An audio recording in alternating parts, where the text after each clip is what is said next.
Hi guys. Tonight we're heading into the mountains, where the air burns your lungs and snow swallows the sound of your own breath. You're standing on a ridge somewhere in the early 1800s, wrapped in animal hides that reek of smoke and sweat. The wind doesn't howl so much as it whispers threats. It's beautiful, yes, but also merciless. The kind of place where one wrong step could mean a frozen grave. You probably wouldn't survive this. So, before you get comfortable, take a moment to like the video and subscribe, but only if you genuinely enjoy what I do here. And while you're at it, tell me in the comments where you're listening from and what time it is where you are. Now, dim the lights and picture yourself trudging into the cold breath of the frontier. Your boots sink deep into fresh snow, each step cracking through a crust that formed overnight. The mountains around you are white and endless, the trees heavy with frost. The sun, pale and distant, feels more decorative than useful. You can almost taste the cold, metallic and dry on your tongue. In this world, warmth isn't comfort, it's survival. Every spark of fire, every sip of heat, every mouthful of food decides whether you'll see spring again. The mountain men who roamed these wild ranges knew this truth better than anyone. They were fur trappers, traders, wanderers. Some were ex-soldiers. Others escaped debts or disappointment back east. They hunted beaver for pelts, traded with indigenous nations, and mapped the wild edges of North America before it had borders. But history often forgets the daily struggle, the empty stomach, the trembling hands trying to start a fire in a blizzard. When supplies ran low, the question wasn't, "What do I want for dinner?" It was, "What can I possibly eat to stay alive?" You can almost hear the crunch of frozen leather as they shift beside a campfire, smoke curling into the dim twilight. Their breath hangs in the air, turning each exhale into a ghost. There's the faint smell of singed hair, animal fat, and wet fur drying too close to the flames. One man pokes at a pot hanging from a crooked branch, something thick and grey bubbling inside. It's not stew as you'd imagine it. It's whatever they managed to catch or scrape from the world around them. The first winter always hit hardest. Traders from Street Lewis or Street Paul would bring barrels of salt, pork, flour, beans, coffee, and sugar to the rendezvous camps in the summer. But once the rivers froze and the passes closed, no new supplies could reach them. The mountains sealed themselves off like a fortress, and the men inside had to live on what they'd stored or hunted. Many misjudged just how much that was. Historians estimate that a single mountain man could burn more than 4,000 calories a day hauling traps through snow and chopping wood just to stay alive. Yet their provisions, meant to last months, often vanished in weeks. A mainstream fact, records from the Hudson's Bay Company mention trappers reducing rations to less than a handful of flour per day during the worst storms. That's barely enough to keep the body from turning on itself. And still, life went on. The quirky truth is that some trappers swore by chewing on spruce needles for energy. They said it cleared the mind and eased hunger pangs. Maybe it was the vitamin C, maybe just the illusion of doing something. Either way, you can imagine the taste: sharp, green, resinous, the kind of flavor that sticks in your teeth and makes your tongue tingle. There's a debate among historians about how many mountain men truly lived in isolation through winter. Some suggest they spent more time near indigenous villages than legend admits, trading or relying on hospitality. Others argue that the loner myth is closer to truth, that most trappers survived in small, stubborn camps miles from anyone else. Either way, the silence of those winters was immense. The world outside the campfire was a frozen void, filled with the groan of trees splitting under frost. You crouch by that imaginary fire now, feeling the warmth lick at your numb fingers. The hunger is already there, sitting like a stone in your belly. The cold makes you burn through what little strength you have left. In the distance, wolves call high, haunting notes that carry over the valley. You pull your blanket tighter and think about what you have to eat. A few strips of jerky, some beans maybe, coffee grounds at the bottom of a tin, and snow, endless snow to melt for water. The smell of smoke clings to everything. The fire spits as sap bubbles in the wood. Above you, Stars shimmer through gaps in the clouds, impossibly sharp in the cold air. There's a peace in it, strange as that sounds. Maybe that's what drew the mountain men here, not comfort, but a kind of quiet truth.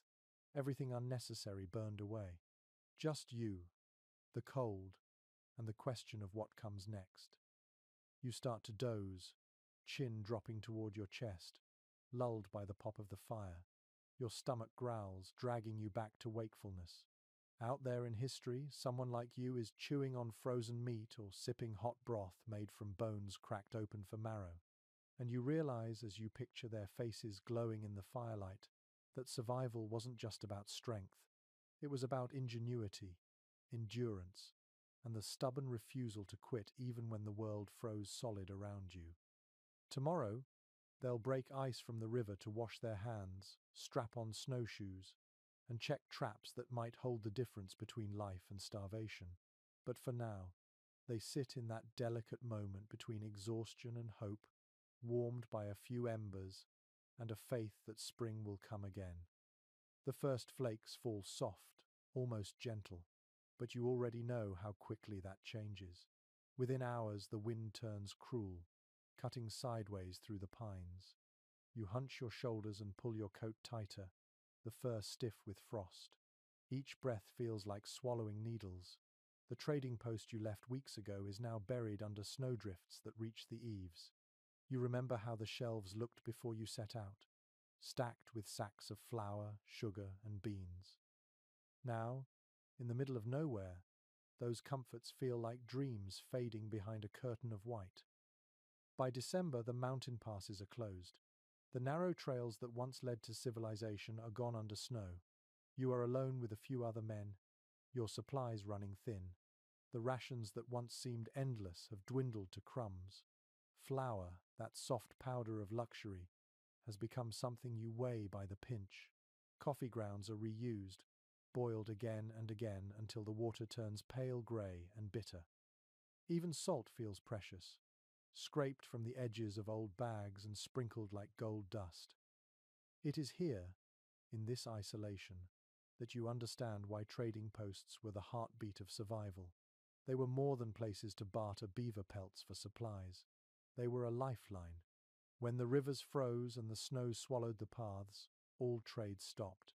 And with that, the thin thread connecting you to the world snapped. The hunger begins to whisper louder. You sit near the fire with two companions. The air smells of smoke, leather, and something faintly rancid. A kettle hangs above the flames, the steam rising lazily. Inside, a handful of beans float in cloudy water. Someone stirs it with the handle of a knife, scraping the bottom for flavor. You can almost taste the desperation in the air. The mountain men called this the lean time, when even the toughest grew gaunt. A known historical fact is that the American Fur Company once documented rationing to 3 ounces of flour and a few beans per day during harsh winters. It was enough to keep men breathing, but not living. Their diaries speak of dizziness, of trembling hands, of daydreams filled with loaves of bread and dripping roasts. You can imagine those dreams now, glowing behind your eyelids like cruel mirages. A fringe truth floats through old camp stories. Some trappers swore that chewing tobacco soothed hunger pains, tricking the stomach into calm. Others gnawed on bark or pine sap, pretending it was candy. It sounds absurd, but in the stillness of endless snow, the mind clings to any illusion of control. Historians still argue whether the trading companies underestimated the winters or simply gambled on the men's endurance. Some say they shipped too few supplies to save money, assuming hunters could live off the land. Others believe it was arrogance, a failure to respect the wilderness. Whatever the reason, many men paid for that miscalculation with frostbitten fingers and hollow cheeks.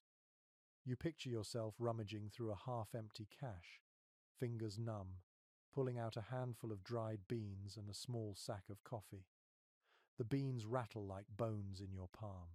You weigh whether to eat them now or save them for later. Hunger is a constant companion, whispering in your ear that later might never come. You glance toward the horizon, where the sun is nothing more than a smudge of grey. Inside your small shelter, frost forms delicate lace on the walls. Your breath fogs before your eyes. The fire's glow feels weaker tonight. The others speak in low tones, their voices rough from the cold. You can smell the smoke in their hair, the sour scent of unwashed wool. No one wants to admit how hungry they are. You all pretend the pot of beans will be enough. At night you lie wrapped in blankets stiff with ice. Your stomach knots, gurgling softly like a warning drum. Sleep comes in short bursts. You dream of the trading post, of coffee steaming in tin mugs, of biscuits warm from the pan. The memory hurts more than the hunger itself. In the morning, you find the beans have frozen solid. You pry them apart with a knife and drop them into boiling water, waiting for them to soften. The first sip burns your tongue, but you don't care. It tastes of smoke, metal, and hope. A single swallow feels like a victory. There's a faint comfort in routine. Every day you rise, stoke the fire, and count your dwindling supplies. The small rituals keep you sane. You rub frost from your beard and listen to the wind moan through the trees. Somewhere in the distance a raven calls. You wonder if it watches you from above, patient and knowing, waiting to see who survives. That night, as the fire crackles, you remember the sound of laughter at the trading post before the snows came, the smell of tobacco and whiskey, the shimmer of lantern light on frost-covered windows. You remember men boasting of how they could live off the land with ease. Now, in this silence, those words feel like a cruel joke. But you also feel something stirring inside you, a strange defiance. You're still here, still breathing, still fighting the cold. The mountain may be merciless, but so are you. Tomorrow you'll try again, search the traps, melt more snow, scrape the pot clean. Survival has a rhythm, a heartbeat that matches the crack of ice and the sigh of the wind. You cling to it, even as the world around you freezes. The night cracks open with the sound of the wind, and your stomach answers with its own groan. The beans are gone. The little flour you had left has turned to dust in the bottom of the bag. Tonight, you dream of food that actually has texture, something you can sink your teeth into. When morning comes, the camp smells faintly of smoke and wet fur, and you know what the day's work will be, making jerky, scraping dried meat into something that might last through the next storm. You walk down toward the frozen stream, breath puffing in small clouds. The meat hanging from your pack is stiff as wood, salted weeks ago and left near the fire to dry. Jerky is not comfort food. It is endurance made edible. You tear off a piece and chew until your jaw aches. It tastes like salt, smoke, and memories of warmth, but it keeps you alive. According to period journals, some trappers prepared their jerky from beaver tail, which they boiled first to loosen the skin, then dried in thin sheets over open flames. It wasn't pleasant, but it was reliable. The protein and fat stored in those strips meant survival. Even when frost gathered on the inside of their tents, men gnawed those leathery slices like animals guarding their last meal. An odd little note from the archives says that some of them kept pieces of jerky tucked inside their shirts, close to their skin, to soften it before chewing. Imagine that warmth mingling with the scent of smoke and sweat, transforming a hard, tasteless slab into something just chewable enough. It sounds crude, but when the snow presses in for weeks at a time, you'll do anything to make a meal feel human again. You sit by the fire, staring into the flames as the smoke curls upward. The light catches the edges of your face, the reflection of the past shimmering in orange and gold. You take another bite of jerky, each pull of your jaw reminding you how fragile comfort is. Someone mutters beside you about biscuits, about the memory of soft bread made from flour and salt. You remember them too, those thick discs known as hardtack. Hardtack was the universal traveller's bread, simple and nearly immortal. Made from flour, water, and sometimes salt, it was baked until it could shatter teeth. The good part was that it didn't spoil. The bad part was everything else. You soften it in whatever liquid you can spare, broth, water, even coffee if you're desperate. When you bite down, it crumbles into powder, sticking to your tongue. It's not delicious, but it fills the hollow. Some historians question if mountain men truly ate as much hardtack as army records suggest. After all, it was heavy to carry and nearly impossible to bake without an oven. Others think they made improvised versions, flour fried on hot stones or cooked on a skillet in bear grease. Whatever form it took, it symbolized survival more than satisfaction. The simple act of chewing meant you had something, and something was enough. You imagine the rhythm of camp life, waking to frozen boots, cutting meat into thin strips, tending a slow fire. The air smells of wood smoke and rendered fat. There's a peace to it, in its own way. Every action serves a purpose. Nothing is wasted. Not time, not energy, not even the scraps. The mountain doesn't allow waste. In the evenings, you and the others share silence more than stories. The only conversation is the hiss of burning logs and the crack of the jerky between your teeth. The stars shimmer above, and the world feels both infinite and claustrophobic. You chew slowly, not out of patience, but because your body demands it. Your jaw moves as though it remembers what feasts once felt like. You picture a man sitting 100 miles away, maybe by another fire, doing the same thing. Different mountain, same hunger. The thought comforts you. You're not alone in your misery. This land has always demanded the same price from everyone who dares to stay through winter. A few men keep their humor alive by naming their rations. One calls his last biscuit hope. Another roasts a scrap of meat and declares it Thanksgiving. The laughter that follows is thin but real. It's enough to keep the dark from swallowing you whole. Later that night, you rest your back against a log, the sky stretching endless above you.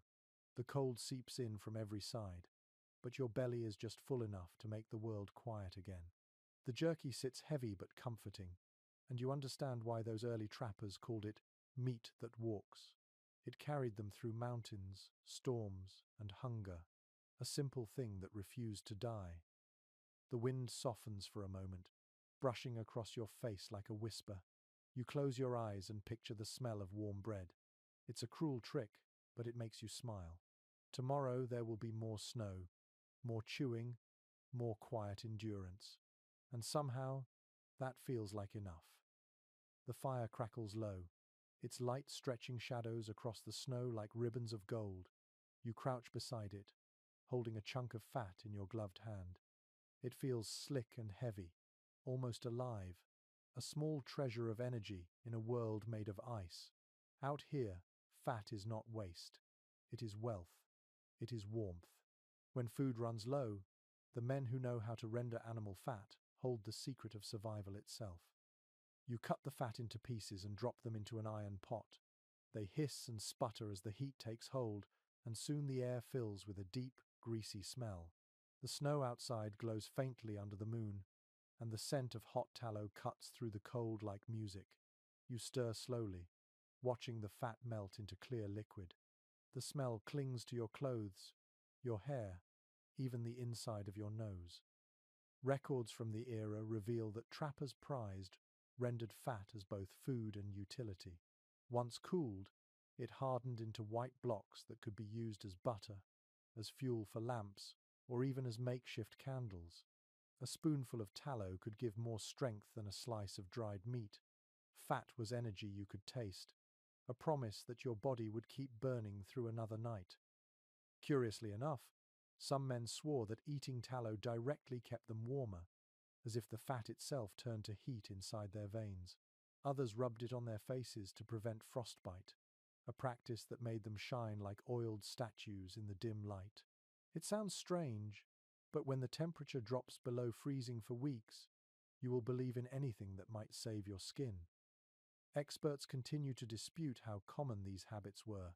Some argue that mountain men learned such uses from indigenous peoples, who had perfected fat preservation long before trappers arrived.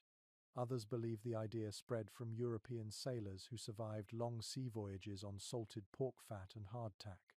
Either way, the act of rendering fat became ritual, a rhythm of necessity repeated across 1,000 camps. You stir the pot until the pieces shrink and hiss, then strain the clear liquid through a scrap of cloth. The result gleams pale in the flickering firelight. You pour it into a tin, where it cools to solid white. You dip your finger in, taste it, and wince. It is bland and greasy, but it fills you with warmth that spreads from your throat to your chest. You feel alive again, in a quiet, stubborn way. Outside, the night thickens.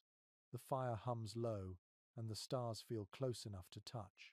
You remember the first time you tried to cook over an open flame, when your meal turned black and bitter. Now, every movement is careful, deliberate. You pour a little of the fat onto a strip of leather to make it pliable, another drop onto a rag to polish your rifle. Nothing is wasted. Somewhere behind you, a wolf howls, long and hollow. You glance toward the sound, your hand tightening on the knife at your belt. The fire pops and spits, scattering sparks into the darkness. You toss a few sticks on and watch the flames climb higher, chasing back the shadows. One of the men nearby mumbles a story about a trapper who once ate a candle made of tallow during a blizzard. You laugh softly, though you know it is not a joke. In desperate times, a candle is just another form of food. The wax burns hot in your stomach, but it keeps the fire inside you alive. As the hours drag on, you feel the fatigue of cold settle into your bones. You rub a dab of fat on your fingertips and work it into the cracks of your skin. The warmth is faint but real. The smell reminds you of the hunt, of the creature that gave this gift of survival. Out here, nothing dies without purpose. The wind rattles the tent flap, and a fine dust of snow slips in through the seams. You pull your coat tighter and stretch out beside the fire. The tin of tallow cools beside you, gleaming softly in the light. You think about how strange it is that something so unappealing could be so vital. There is no luxury here, only what keeps you breathing. Tomorrow the pot will go back on the fire. You'll melt more fat, scrape more bones, and let the smell settle into everything you own. It's a rhythm that has kept men alive for centuries. The act is both simple and sacred. Heat, patience, and the will to endure. You close your eyes and listen to the soft hum of the flames, the whisper of wind, and the sound of your own breath steadying in the dark. Morning comes slowly, a dull grey light creeping through the tent walls. You wake to the sound of someone stirring a pot near the fire. The smell is heavy, oily, and strangely sweet. It is not coffee, not soup, not anything that resembles comfort. It is pemmican. You sit up, rubbing your eyes, and look at the mixture bubbling in the pot. Dried meat, crushed berries, and rendered fat blend together into something dense and unlovely. It is not a meal meant for pleasure. It is a tool for survival. The texture is strange, the color darker than earth, and the smell clings to your clothes. You dip a finger in and taste it. It is rich, smoky, faintly sweet, and undeniably alive. Historical logs make it clear that pemmican was the lifeblood of winter expeditions. It came from the ingenuity of the indigenous peoples of the plains, who learned to preserve energy in its most efficient form. Trappers quickly adopted it because it lasted for months, even through freezing temperatures. A single pound could fuel a man through an entire day of hunting or trapping. It was the original survival food, long before anyone thought to call it that. A lesser-known custom among trappers was to make different batches for different moods. Some mixed choke cherries for a tart edge, others used buffalo fat to add weight. A few sprinkled in wild onions or even pepper, when they had it, to remind themselves that food could still taste like something. It was not just fuel, it was a fragile link to memory, a reminder that eating could still mean feeling human. Opinions differ among historians regarding how closely mountain men followed indigenous recipes. Some researchers claim the trappers never learned the exact balance of ingredients, making their versions more crude and prone to spoilage. Others insist they mastered the method, creating something nearly identical to the original. What is certain is that pemmican became as essential as a rifle or a blanket. Without it, many would not have survived the season. You sit with your tin of pemmican beside the fire. The others do the same, cutting small squares and eating slowly. It does not look like much, but the warmth that spreads through your body after a few bites feels miraculous. The fat melts on your tongue, leaving a waxy coating. The berries cut through the heaviness, adding a burst of sour that wakes you from the fog of cold. Outside, the snow drifts lazily down, thick as feathers. The silence of it feels almost holy. You chew slowly, your jaw tired but steady. Around you, the forest holds its breath. Every sound feels magnified, the crunch of snow under boots, the soft murmur of the fire, the quiet sigh of the wind against canvas. The world has shrunk to a circle of warmth and light, and this strange mixture of fat and fruit holds it all together. Someone jokes that pemmican is the mountain man's miracle, a food that can outlast its maker. You laugh, because it is true. You could pack it in a leather pouch, forget it for months, and find it unchanged.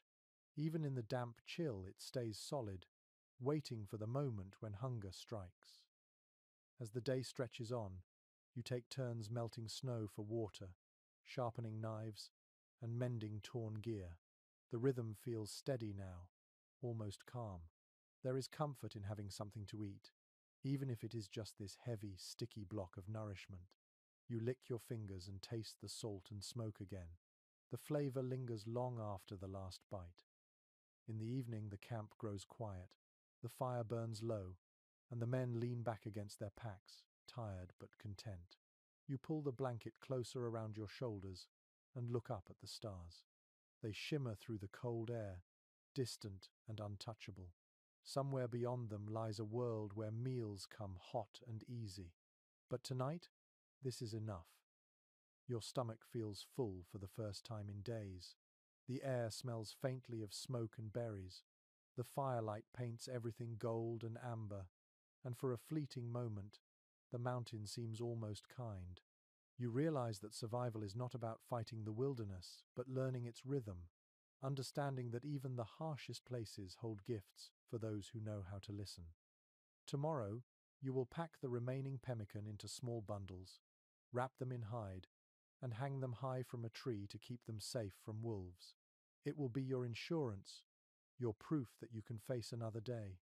You close your eyes, the taste of fat and fruit still on your tongue, and drift towards sleep while the fire hums softly beside you. The cold sharpens by morning, and the snow lies deep enough to swallow your boots. You wake to the sound of wind scraping across the frozen plains like a knife on bone. The fire is almost out, a faint orange glow barely clinging to life beneath grey ash. Your breath curls into the air in pale ribbons as you sit up and stretch your aching limbs. Hunger wakes before you do, pressing in from the hollow space under your ribs. You glance at the small pile of supplies. The pemmican is gone. The beans are gone. The jerky long since devoured. What's left are odds and ends. A bit of coffee, a torn scrap of leather, and the uneasy silence of men too weak to argue. There is no more meat to hunt. The traps are empty, and the snow has buried the snares. The only thing left is desperation. Eyewitness diaries describe how mountain men, when faced with starvation, turned to their own gear for sustenance. Leather boots, belts, and even rifle slings became food. The process was simple but grim. Boil the leather for hours until it softened enough to chew. It was not about taste or pleasure, it was about survival. An old trapper's tale insists that one man claimed he preferred boiled moccasins to rawhide strips because they had more seasoning. You can almost imagine the grim laughter around that fire, the smell of wet leather and smoke, the sight of men tearing at what was once their clothing. It is a vision that tests the limits of endurance. Researchers remain divided on how often this truly happened. Some say it was a rarity, a myth exaggerated by later storytellers. Others point to repeated references in journals, letters, and military records as proof that it was common enough to be remembered. The truth, as always, hides somewhere between legend and necessity. You find yourself staring at your own boots, feeling the cracked edges of the leather. The thought makes your stomach twist. But when the hunger grows sharper than disgust, you will do what you must. You strip off the laces, Cut the tongue from the boot and drop it into the pot with a bit of melted snow. The smell that rises is awful. Wet hide, smoke, and something faintly sour. You stir slowly, trying not to think about what you are doing. Hours later, the leather softens into something halfway between rubber and meat. You take a piece out, bite down, and feel it resist your teeth. It has no flavor except the bitter taste of smoke. You chew until your jaw aches, swallow, and feel it sit heavy in your stomach. It is not satisfying, but it is something. The others follow your example. No one speaks while they eat. The only sounds are the wind outside and the dull chewing of men who have forgotten the meaning of comfort.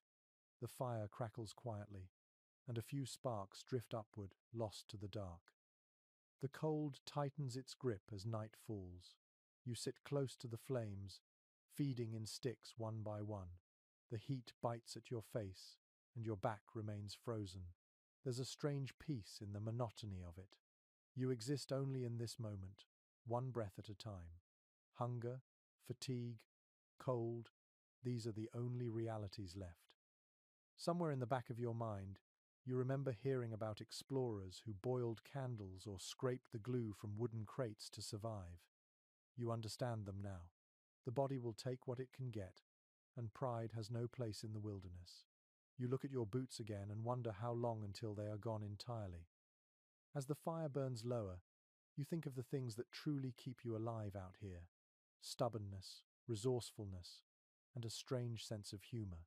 Without them, the mind would freeze faster than the flesh. You whisper a joke about leather soup, and one of the men chuckles softly.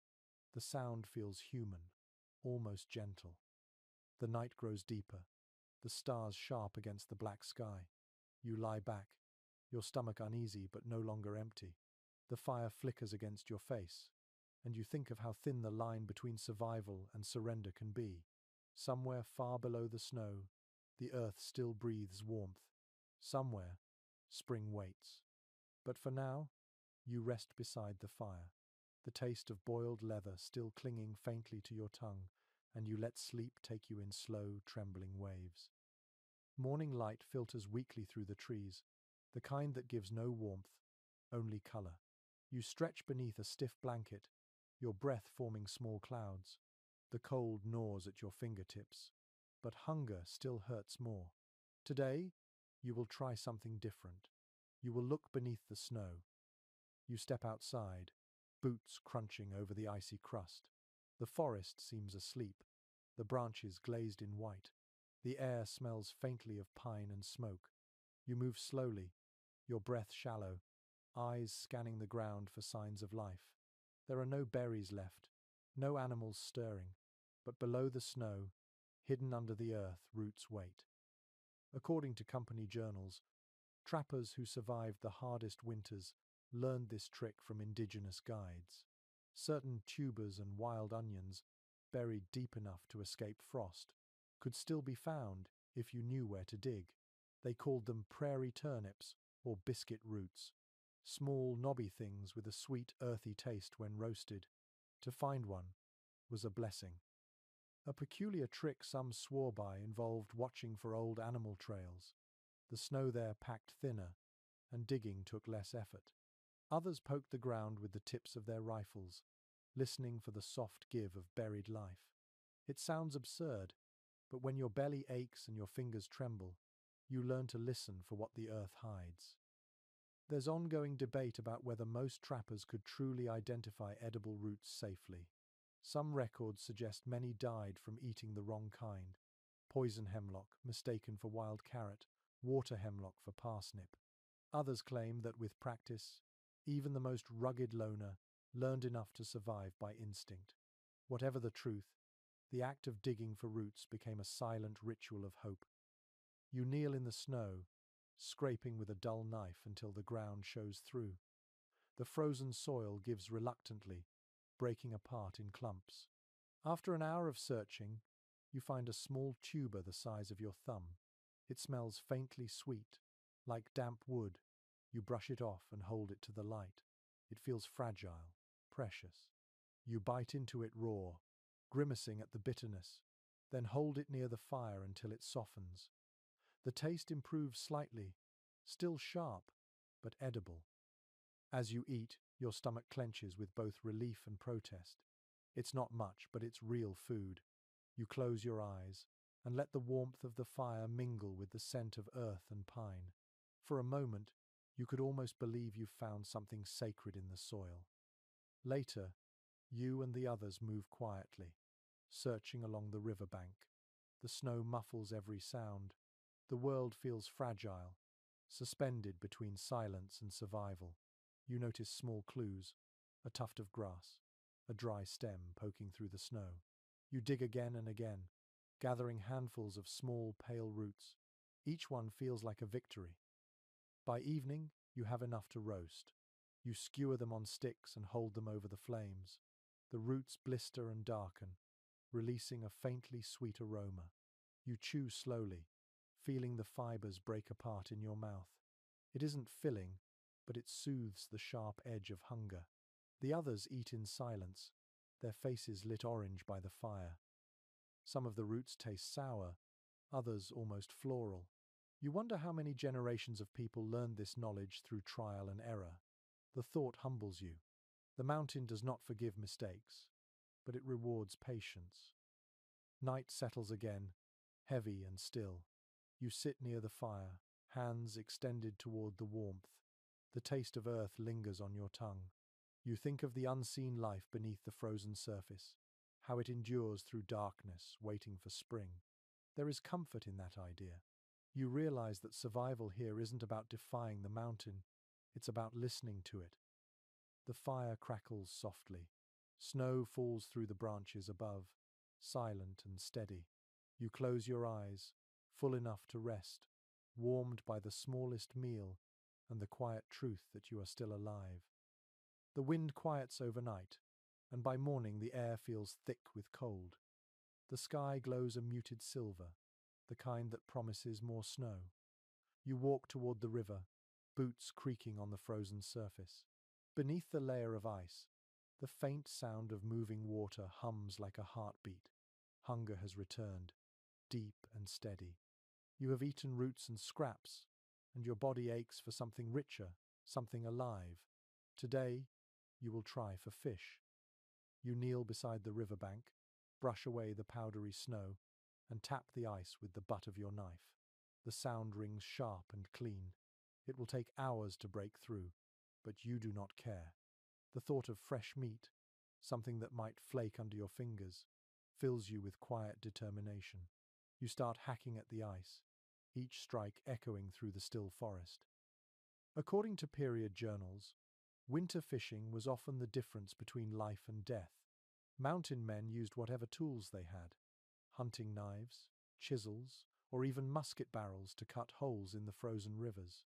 Once through, they lowered bone hooks or bent pins tied to sinew, baited with scraps of meat or bits of cloth.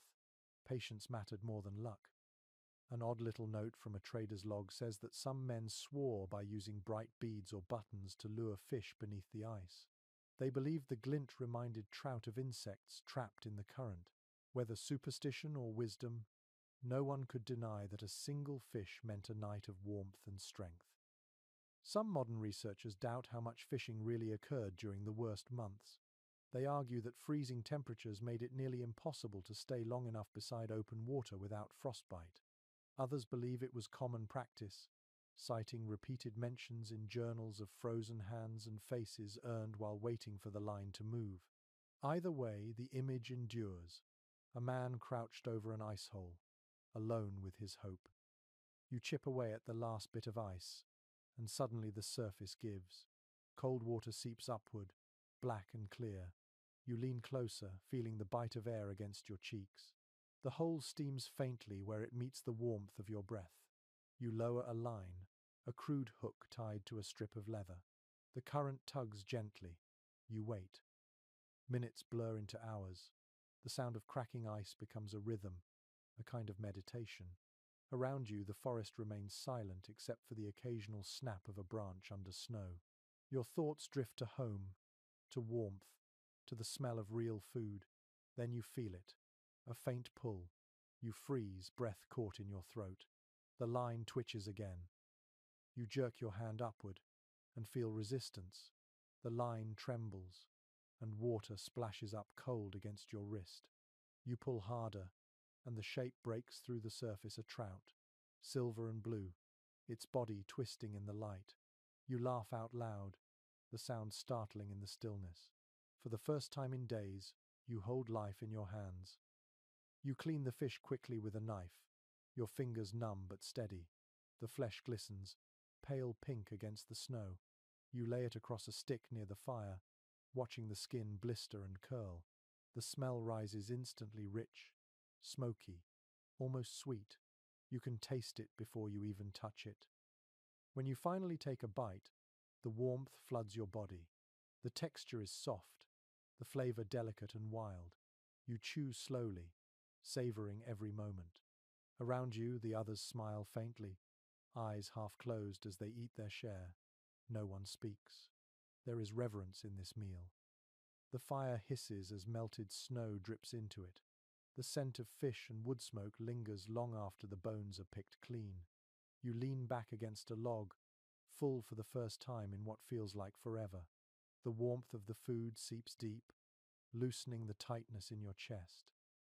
As darkness falls, the river hums softly behind you, the sound muffled by snow. You close your eyes and listen.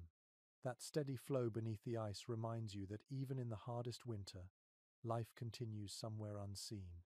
It moves patiently, waiting to be found by those willing to look. The stars emerge, sharp and cold. The campfire burns low, its last sparks drifting into the night. You pull your blanket tighter and let the rhythm of the river lull you towards sleep. The taste of trout still faint on your tongue, the promise of survival whispering through the wind. The forest wakes in silence, wrapped in fog so thick you can barely see the treetops. The cold has softened, just enough to make the snow heavy under your boots. You rise stiffly from your bedroll, stretch your frozen limbs, and feel that familiar hunger stirring again. The fish from yesterday is long gone, and the warmth it brought has faded into memory. You know what must come next. It is time to hunt what you cannot see. You move slowly through the woods, eyes sharp for any sign of movement. Tracks, droppings, a bent twig all become clues. The rifle feels heavy in your hands, but you know bullets are too precious to waste. Trapping will have to do. You kneel in the snow beside a narrow path where small prints lead between the trees. The size tells you rabbit. You smile faintly. That means food. According to field accounts left by old trappers, snares were their lifeline during winter. With a bit of wire, rawhide, or sinew, they set loops along well-traveled trails. A single catch could mean a day's worth of nourishment, fur for warmth, and bones for tools. They often carried dozens of snares, checking them each morning like farmers tending crops. A peculiar detail buried in one diary mentions a trapper who swore by rubbing his traps with pine needles to disguise his scent. He believed animals could smell human fear as easily as smoke. Whether true or not, you find yourself doing the same, running the cold green needles between your palms until the sharp scent fills the air. Some historians question if mountain men truly depended so heavily on trapping. A few argue that most of their food came from hunting larger game when possible, while traps were only a desperate measure. Others insist the opposite, pointing to endless references to snares in journals and supply lists. The truth may lie in between traps, provided hope on days when rifles stayed silent. You kneel again, set the loop, and sprinkle snow lightly over it. The action feels almost tender, as though you are laying a prayer in the earth. You move quietly through the woods, setting another, then another, until your hands ache from the cold. Each one becomes a small promise. The day drags on in dull grey light. You return to camp, fingers raw, and sit by the fire to thaw them. The others are busy repairing gear, tightening straps, boiling the last of the coffee grounds. The smell is bitter but comforting. You stare into the flames and wonder what the traps will hold by morning. When dawn comes again, you walk back through the forest. The air is crisp and silent. Frost hangs like glitter in the branches. As you near the first snare, your breath catches. The snow is disturbed, the loop pulled tight. A small shape lies still beside it. You kneel and touch the fur, soft, white, perfect. A snowshoe hare. You whisper a quiet thank you before freeing the body. The meat is lean but clean, the kind that burns hot and fast in the belly. You carry it back to camp, pride and relief washing through you with every step. The others greet you with tired smiles. Together you skin the rabbit, careful to save every piece. The hide will line your gloves, the bones will flavor broth, the meat will feed you all. As it cooks, the smell fills the clearing, rich and wild. The fat crackles in the pot, and for a moment you forget the cold. You eat slowly, savoring each bite. It is not abundance, but it is life. That night, the forest feels less hostile. You sit by the fire, full enough to relax, and listen to the wind slide through the trees. The stars glimmer faintly above, soft points of light behind drifting clouds.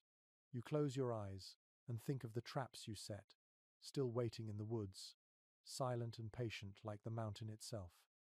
Somewhere in that darkness, another loop tightens. Another life is caught.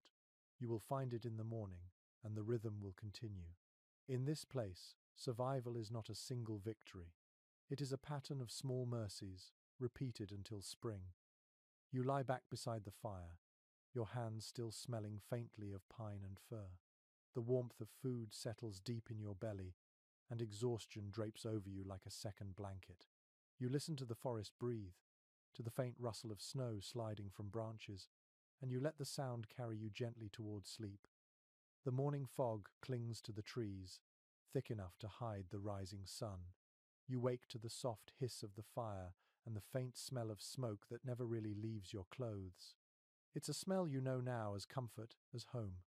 You stretch slowly, feeling the weight of another day ahead. The rabbit meat from yesterday is gone, leaving behind only bones, a few strips of sinew, and the lingering taste of salt. You will make those remnants count. You stir the ashes and feed in a few twigs. The flames catch, low and steady. The smoke curls upward, tracing lazy lines in the cold air. You toss a handful of bones into a pot of melting snow and let it simmer. The sound of boiling water feels almost like company. You add a pinch of salt, a scrap of dried root, and wait. According to accounts written by early fur traders, smoke and ash played a greater role in survival than most people realize. Fire was not only for warmth or cooking, it was preservation, seasoning, and defense. Everything that could be smoked was smoked meat, fish, even fat, soaked hides that might one day become food. The smoke kept the insects away, hardened the flesh, and stretched meager supplies into months. An old trapper's notebook describes how some men would deliberately hang their clothes above smoky fires, believing the scent of ash would ward off sickness. Others went further, rubbing soot into their skin to hide their smell from animals or ghosts, depending on who told the story. It sounds strange, yet there's something deeply human in the need to believe that smoke could cleanse, protect, and preserve. Scholars can't quite agree on how much of this was science and how much was superstition. Some argue that the constant smoke in those camps truly did drive away disease by keeping insects at bay. Others claim it was little more than ritual comfort in a world that offered none. Whatever the truth, the smell of smoke became part of the mountain man's identity, an invisible cloak that followed him wherever he went. You sit by the fire, stirring the pot. The smell of broth rises, sharp and earthy. You sip carefully, the liquid thin but warm. It tastes faintly of wood and ash, but you savor it anyway. The smoke burns your throat slightly, but that pain feels like proof of life. Later, you set strips of meat on thin branches near the fire, letting the smoke curl around them. The process takes patience. Too close and they burn, too far and they rot. The grey tendrils drift through the camp, catching in your hair and clothes. It is slow work, but hypnotic. Each hour feels like a prayer whispered to the forest. When the sun finally pushes through the mist, you step back to admire your work. The meat has darkened, edges curling and glistening faintly. The smell is intoxicating, rich, smoky, primal. You take a small piece, chew, and close your eyes. It is tough, salty, and perfect. The flavor brings warmth to your chest, a memory of something alive now turned into endurance. That night, the fire burns brighter. The others gather closer, their faces soft with light. One man tells a story about a trapper who claimed he could tell how long someone had lived in the mountains just by how they smelled of smoke. The group laughs, and for a moment, the world feels almost civilized. The laughter fades into quiet conversation, and then into silence. You stare into the fire and watch the embers pulse like tiny hearts. The air tastes of ash. Your fingers are stained grey, your beard flecked with soot. You realize that the smoke has become part of you, seeping into your skin, into your memories. It connects you to every man who ever sat by a fire in this wilderness, hungry and hopeful. As you lie back beneath the stars, the world feels smaller, gentler. The fire hums softly, and your breath mingles with the rising smoke. You can almost believe that the smoke carries your thoughts upward, blending them with the endless night. The scent of ash and char still clings to your hands as your eyes drift closed, and you find a strange peace in knowing that this smell, this taste, this heat will outlast you. The wind shifts in the night, carrying with it a new scent, wood smoke mingled with something foreign and comforting. You wake before dawn, wrapped in your blanket, and notice faint flickers of light deeper in the forest. Another camp. The thought startles you. For weeks you've seen no one but your own small group, yet now the mountains whisper that you are not alone. You follow the glow carefully, boots crunching over the crusted snow. The fire ahead burns clean and bright, surrounded by figures moving slowly in the pale morning light. They are indigenous hunters, wrapped in furs, their faces calm and unreadable. You pause at the edge of the clearing until one of them nods in silent invitation. You step forward. The air smells richer here, heavy with meat, herbs, and wood resin. According to journals of fur traders from the 1822, many mountain men survived harsh winters only because of the generosity and skill of indigenous communities. These people understood the land in ways the newcomers could not. They knew which bark cured sickness, which roots were safe, which animals could still be hunted when everything else vanished. To share food in such a world was to share life itself. One of the hunters gestures toward a pot simmering above the fire. You crouch beside it, letting the steam rise into your face. The scent is deep and wild meat mixed with herbs you can't name, something floral yet strong. The man hands you a carved wooden bowl. You sip, and warmth floods through you like sunlight. A lesser-known story from an explorer's letter tells of trappers who learned to brew pine needle tea from their indigenous hosts. The tea was bright green and tart, packed with vitamin C, though no one knew the science of it then. They just knew it worked. You recognize the same taste in this bowl, the forest turned liquid, sharp and alive. Researchers remain divided on how freely these exchanges happened. Some argue that trappers and tribes lived in cautious cooperation, bound by trade and necessity. Others believe the relationships ran much deeper, built on shared respect and survival. In either case, both sides shaped the other. You feel it now, as you sit among strangers who somehow feel like family, eating the same food that kept them alive for generations. One of the hunters laughs softly, handing you a strip of dried meat coated with crushed berries. You chew it slowly, surprised by its sweetness. It reminds you of pemmican, but lighter, more fragrant. You think of how many recipes were passed quietly this way, over fires in the wilderness, through gestures instead of words. The hunters speak little, but their movements are graceful and sure. You watch how they tend the fire, always feeding it from the upwind side so the smoke drifts away from the camp. You see how they store their meat high in the trees, how they pack snow around food instead of salt. Each small act is a lesson. You realize how much you have yet to learn. After the meal, you help gather wood, moving through the snow with the others.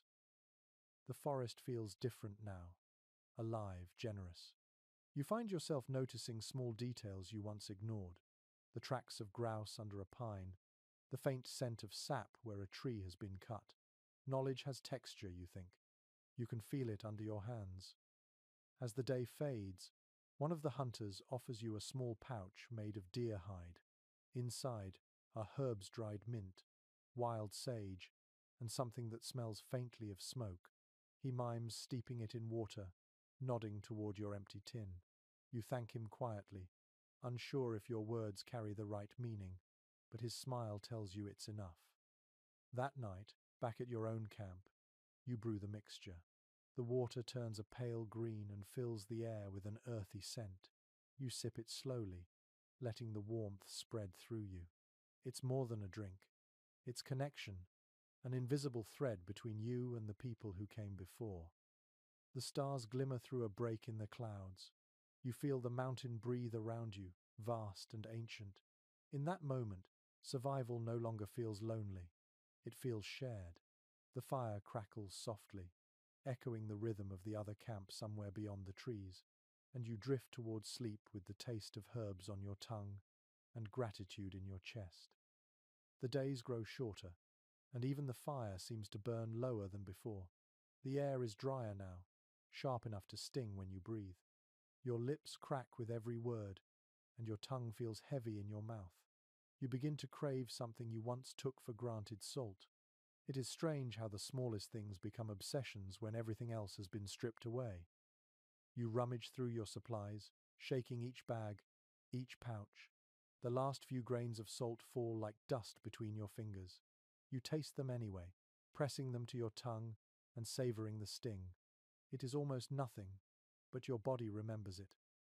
Records from fur company inventories show that salt was one of the most valued supplies in every shipment heading west. It preserved meat, flavored food, and kept the body balanced. Without it, men weakened faster, their muscles aching, their minds growing foggy. It was more than taste, it was survival in crystalline form. A strange camp rumor circulated among the trappers that gunpowder could be used as a substitute. Desperate men supposedly mixed it with water or broth to imitate the taste of salt. You can imagine the grim laughter that followed, the half-belief that if it didn't kill you, it might make your stew taste like something. Some even scraped the ash from burned wood, hoping to find the minerals that their bodies craved. Academic circles still wrestle with the idea that such practices were common. Some researchers dismiss the stories as exaggerations, while others believe the physical effects of salt deprivation were too serious to ignore. They argue that these strange methods, no matter how dangerous, were acts of sheer necessity. In a world where every bite of food mattered, a little danger was a small price to pay for flavor. You decide to try something safer. The ashes from the fire hold faint traces of minerals. You sift through them carefully, blowing away the lighter dust until you're left with the heavier grains. You sprinkle a pinch over your boiled meat. The taste is bitter, metallic, and sharp, but for the first time in days, your meal has flavor. You eat slowly, closing your eyes, letting the smoky tang sit on your tongue. It reminds you of the ocean, though you've never seen it, only heard stories of ships and salt air. You wonder how something as simple as taste could feel like a memory of civilization. Later that night, you sit close to the fire, thinking about the trade posts far away where barrels of salt sit stacked in corners, untouched.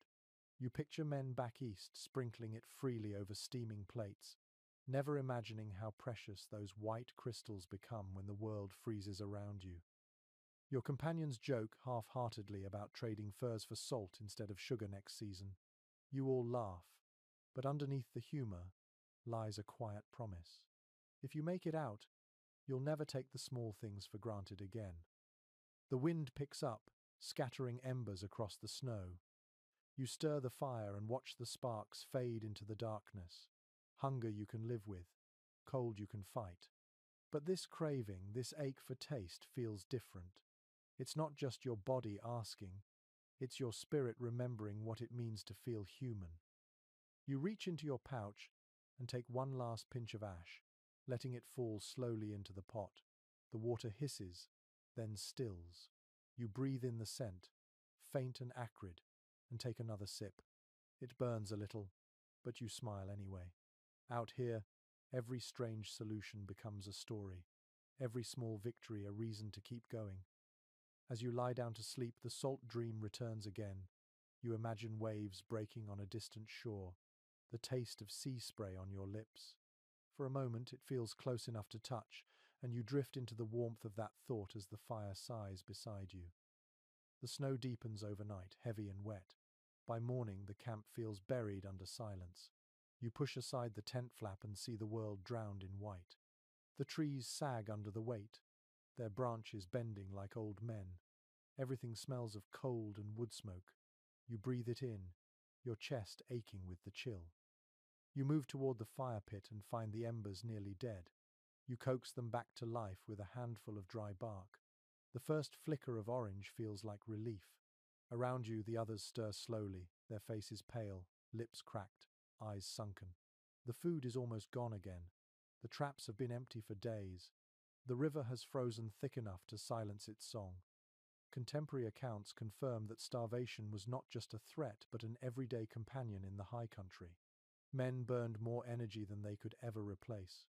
Hauling gear, cutting wood, walking through endless snow. Their bodies thinned, their minds blurred, and yet they worked on.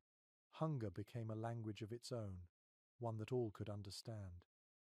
One of the more peculiar details noted in a few explorers' diaries describes how some trappers carried small leather pouches filled with charcoal powder.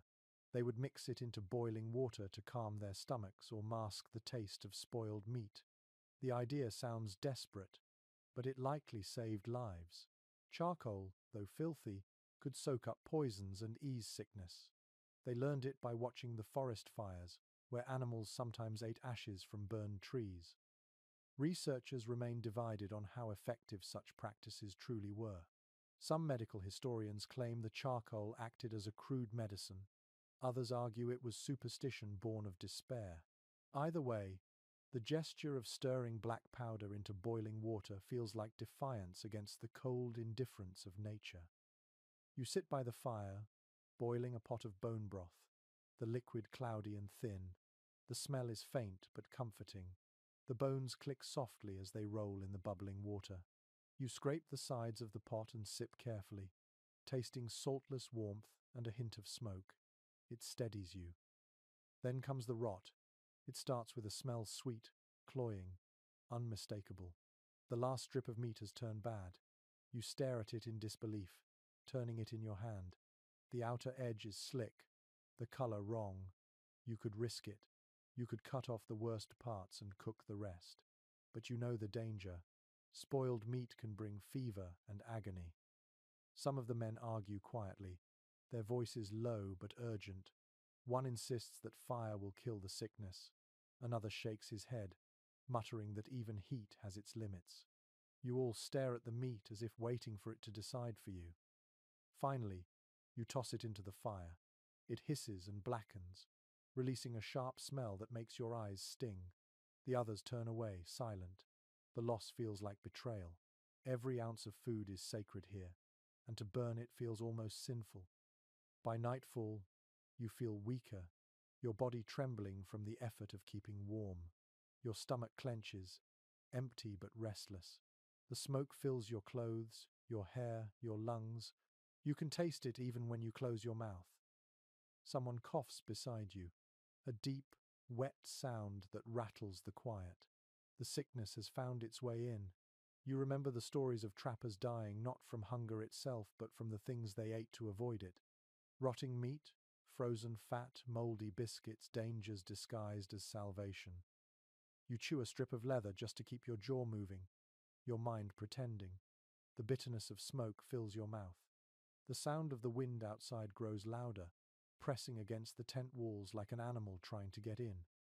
You pull your blanket tighter and listen to the fire crackle. The rot still lingers in the air, faint but stubborn.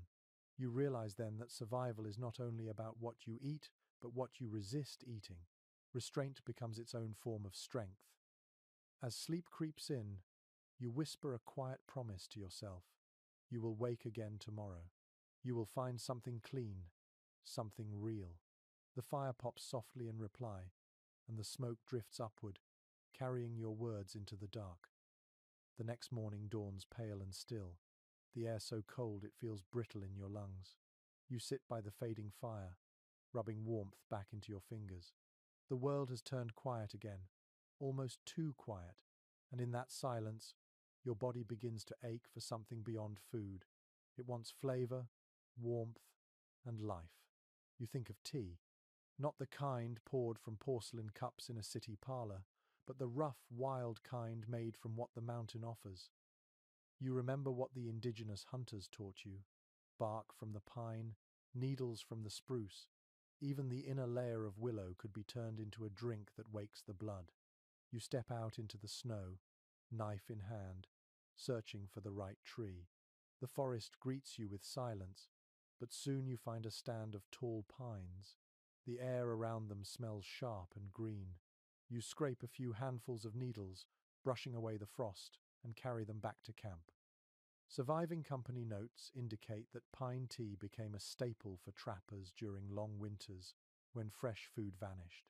It contained what their bodies lacked, though they did not know the science. They only knew that it made them feel stronger, that the dizziness and bleeding gums eased after a few days of drinking it. The brew was their invisible medicine, hidden in plain sight.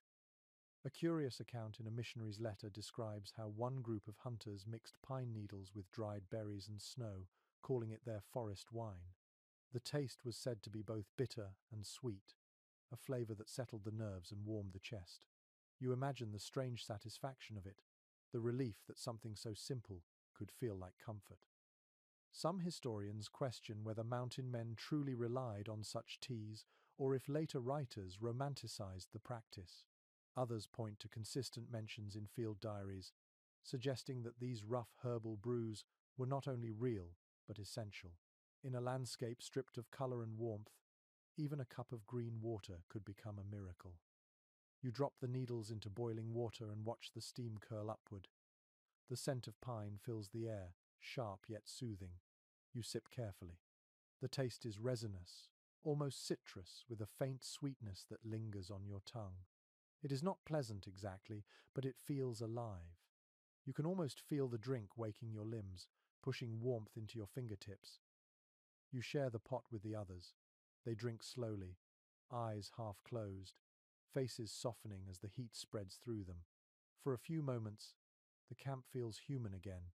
The sound of the wind fades, replaced by the quiet clinking of tin cups. Later, you brew another pot, this time with a twist of dried bark. The taste grows stronger, darker, almost smoky.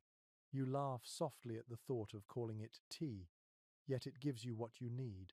You realize that survival is not just about eating, it is about remembering what it means to enjoy something, even for a moment. As the day fades, you sit near the fire with your cup, the liquid catching the glow of the flames. You lift it to your lips and breathe in deeply. The steam rises around your face like a ghost of summer. You can almost imagine the scent of grass, the hum of bees, the sound of running water. When night falls, the snow outside begins again, soft and steady. You pour the last of the tea into your cup and hold it close. The heat seeps into your hands, through the cracks in your skin, into your bones. You think of how strange it is that something as simple as bark and needles can carry hope. You finish the last sip slowly, letting the taste linger. The fire pops, the wind sighs, and the world feels a little less empty.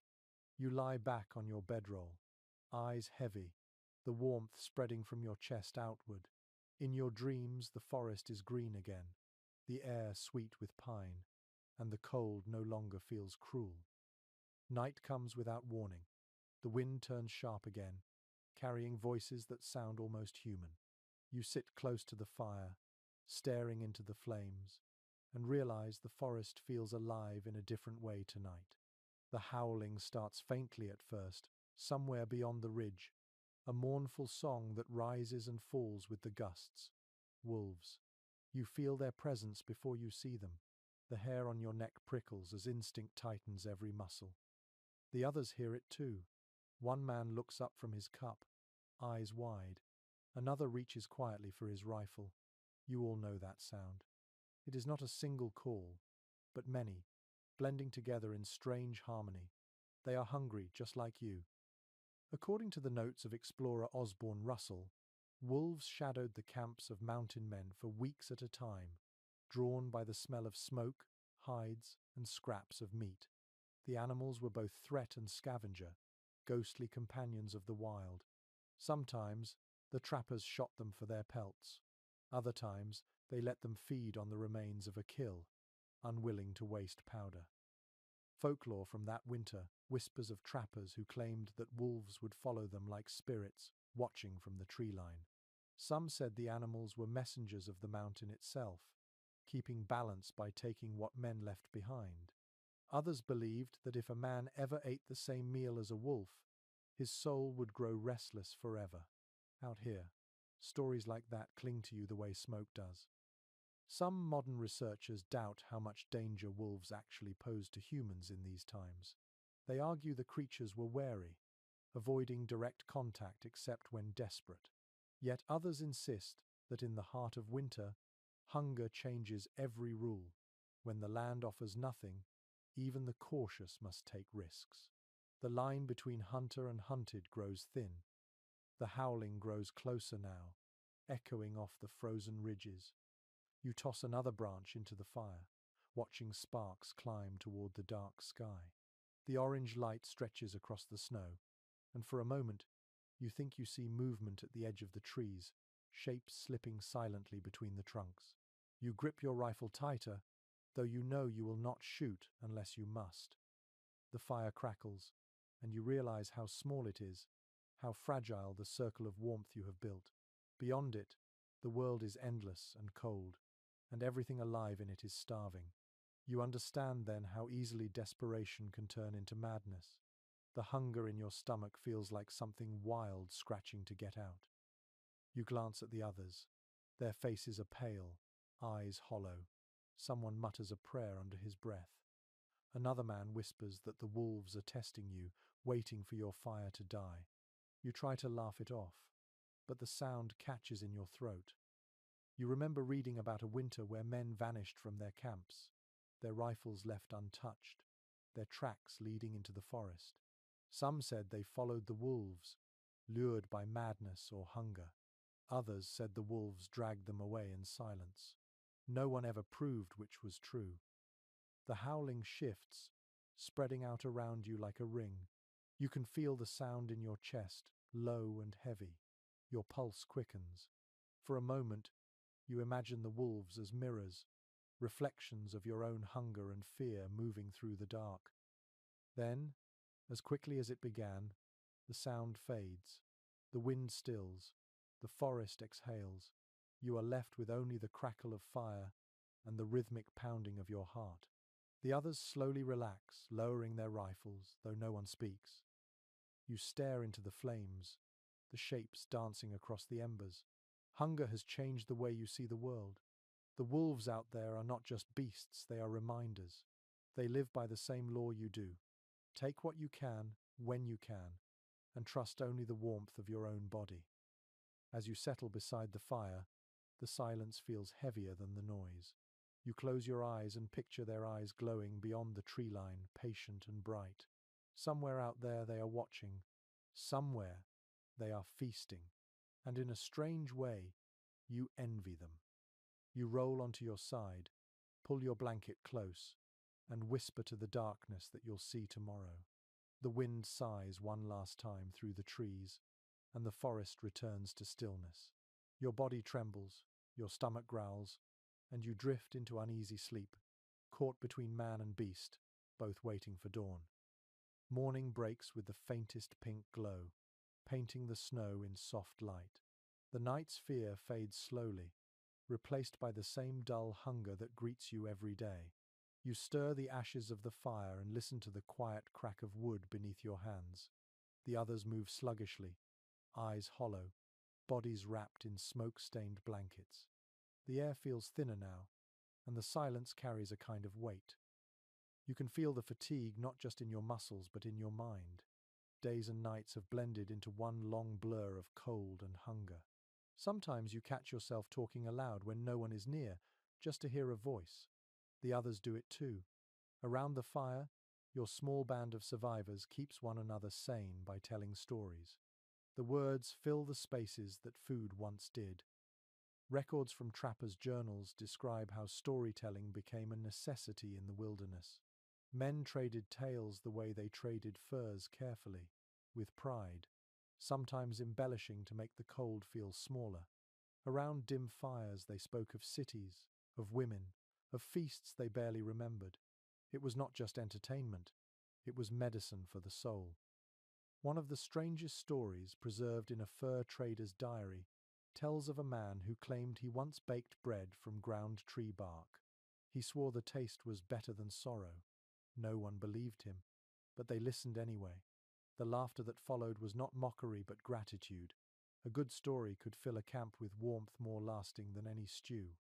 There's ongoing debate among historians about whether such tales were rooted in truth or crafted purely for morale.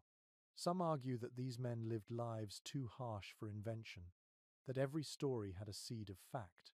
Others suggest exaggeration was their only escape, a small rebellion against the cruelty of silence. Perhaps both are true. Out here, imagination is another kind of survival. You lean back on your elbows and listen as one of your companions begins a familiar story about a feast. He tells it slowly, savoring each word, describing roasted venison dripping with fat, biscuits soft as clouds, rivers of coffee steaming in tin cups. The way he speaks, you can almost taste it. Everyone else closes their eyes and drifts inside the vision. For a few moments, hunger becomes memory, and memory becomes comfort. When it's your turn to speak, you find yourself telling a story you didn't know you remembered. You talk about your first summer in the mountains, when the rivers ran high and full, when trout flashed silver under the sun. You describe the smell of wet grass and the sound of laughter at the trading post. The words come easily. They feel warm on your tongue. The others nod quietly, eyes reflecting the firelight. It doesn't matter if your story is true or not. What matters is that it moves, that it fills the space between breaths. You feel the ache in your stomach fade for a moment, replaced by something gentler. As the night deepens, the stories shift. Some are funny, others dark. There are tales of men who went mad from the cold, who claim to see figures walking beside them in snowstorms. One man says he once heard voices whispering from the trees, telling him where to find food. Another insists that the mountain itself speaks when the wind blows a certain way. No one argues. In this place, nothing feels impossible anymore. The fire burns low, glowing red at the base. The air inside the camp grows thick with the smell of smoke and breath. You listen to the last story fade, the final words trailing off into the dark. For a long time, no one speaks. The silence that follows is not empty. It feels sacred. You look up at the sky through the break in the pines. The stars shimmer faintly, 1,000 fires burning in a colder heaven. You wonder how many others before you sat like this, hungry and tired, trading words for warmth. You realize that in telling these stories, you are not just surviving, you are preserving something, a shared memory, a fragile echo of what it means to be human. When sleep finally comes, you dream of laughter, of glowing fires, of full bellies and full hearts. The stories wrap around you like a second blanket, thin but powerful. Outside, the wind sighs softly through the trees, carrying your words into the night where they linger, long after your eyes close. Dawn glimmers faintly through a veil of falling snow. You wake to the sound of wind brushing softly across the tent. It feels like another day of nothing, another day of scraping by, until you notice the scent in the air. Faint, wild, and unmistakable. Meat. Someone shouts from beyond the trees, and you rise so quickly you almost stumble over your own boots. You follow the sound to the clearing where one of the men stands grinning through a frost-crusted beard. At his feet lies a deer, its breath still faint, its eyes glazed with shock. The sight steals yours. For a long moment, no one speaks. It is as if the entire world has stopped to honor this miracle. The men look at one another, half laughing, half trembling. You feel tears sting the corners of your eyes before you even realize they're there. According to records from fur company dispatches, deer were rare catches in the deep of winter. Most herds had long since migrated to lower ground, where food still existed. But sometimes, hunger drove one astray, weak or injured, into the mountains. For the trappers who found such a creature, it meant life renewed. An old frontier letter mentions a superstition that to kill a deer in winter was a blessing from the mountain itself, a sign that you had been noticed, not forsaken. Men spoke softly when preparing the meat, careful to waste nothing, offering the first bite to the fire as thanks. You remember that story now and find yourself whispering gratitude into the cold air. Some researchers still argue about how often such luck actually occurred.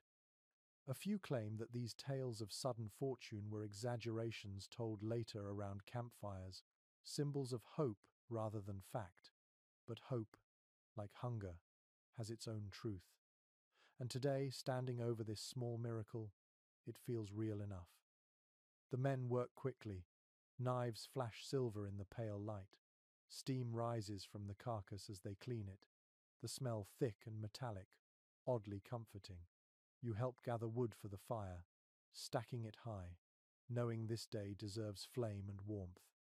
Soon the air fills with the hiss of fat-meeting heat, the rich scent wrapping around you like a blanket.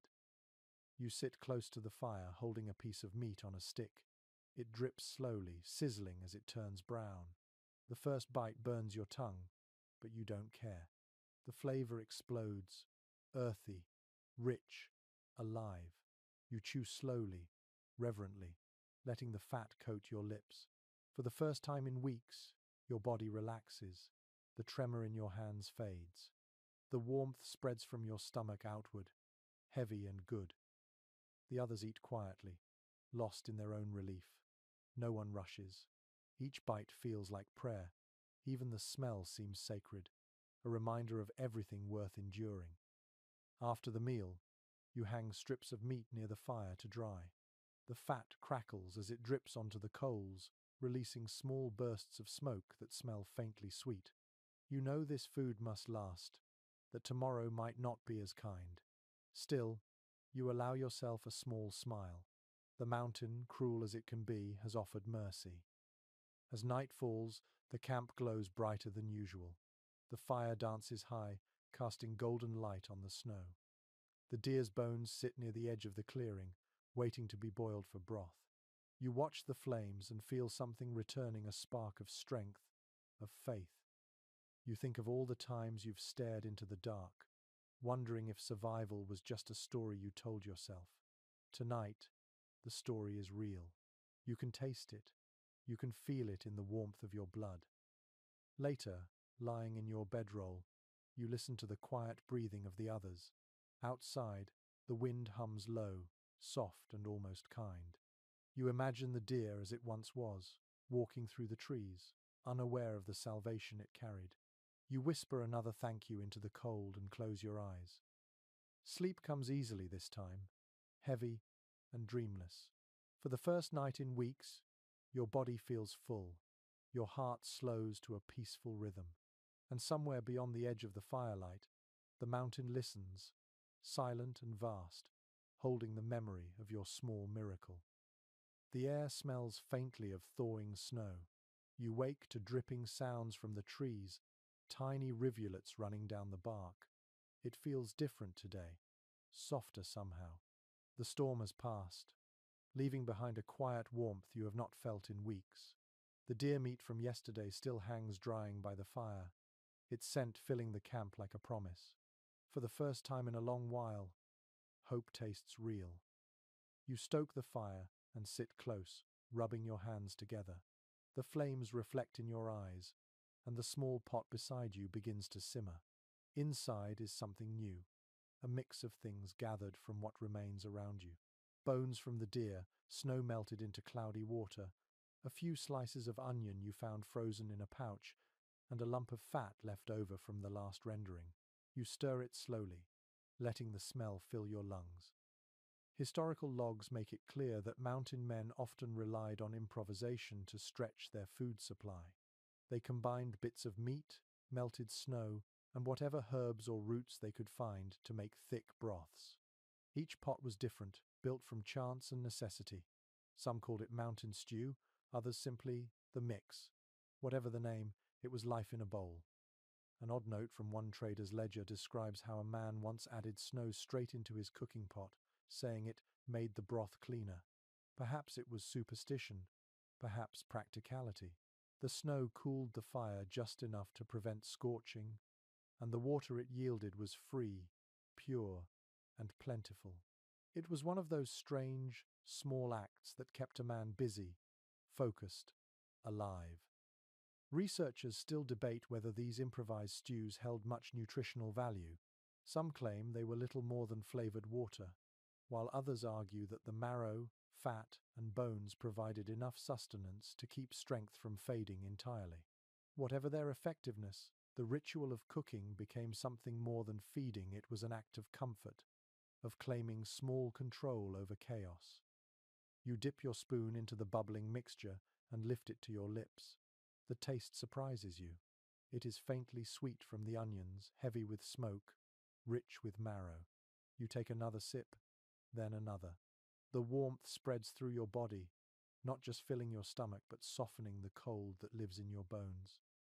The others gather close, their faces eager and tired.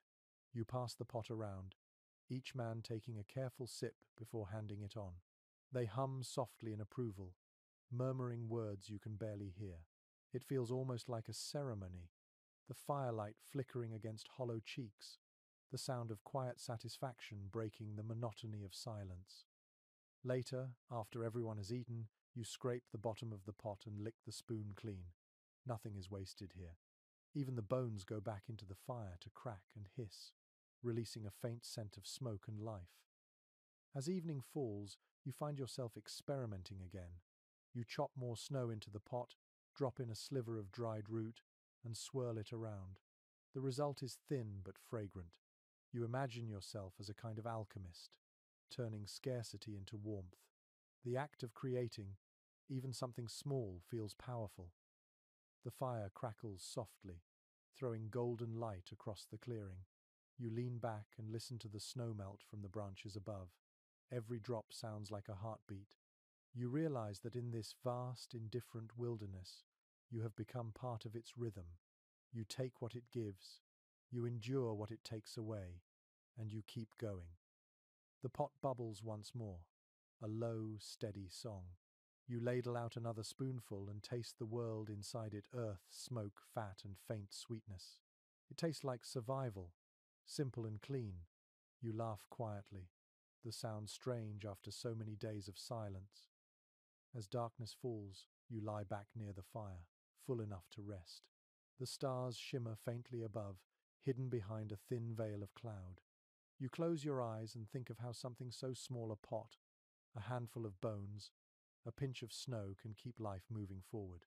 The stew simmers on, gentle and steady, as you drift into a sleep that feels softer than the night before.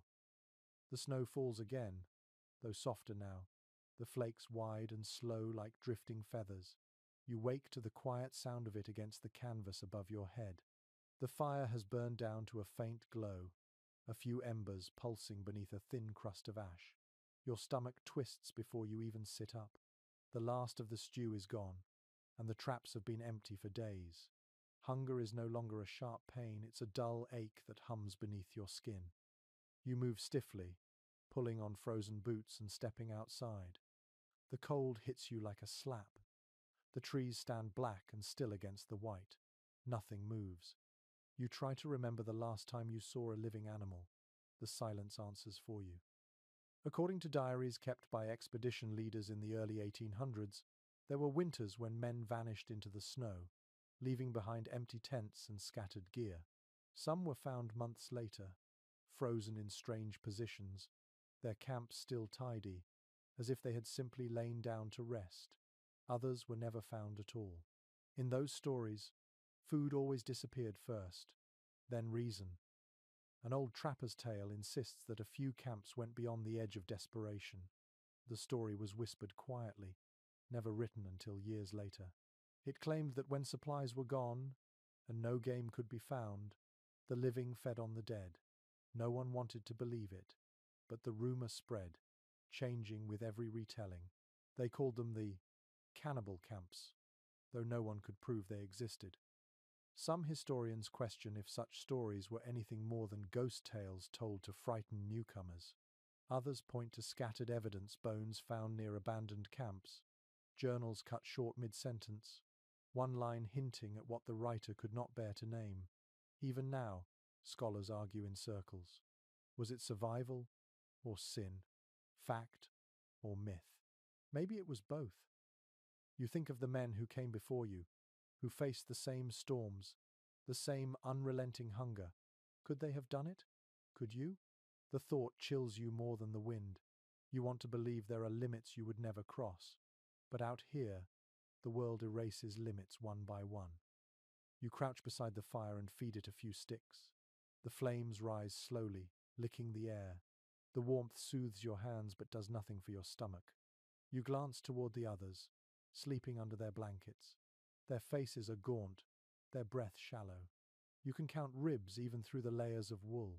The firelight makes their cheeks glow faintly red, the color of life flickering in a sea of pale. For a moment, you remember a story one of them told weeks ago about his mother's stew, a thick broth with potatoes and onions, ladled steaming from a black pot. The memory comes so vividly that your body reacts before your mind catches up, saliva gathering in your mouth. It feels almost cruel, this ghost of flavor. You shake your head and focus on the fire, trying to chase away the thought. The smell of smoke fills your nose, grounding you. The snow outside glows faintly under the moonlight. You whisper to yourself, words you can barely hear. Tomorrow, there will be food. As the night drags on, you sit awake, staring at the flickering shadows on the canvas walls. Every creak of the wind sounds like a voice. You close your eyes and see faces, men from your party, laughing around the first fires months ago.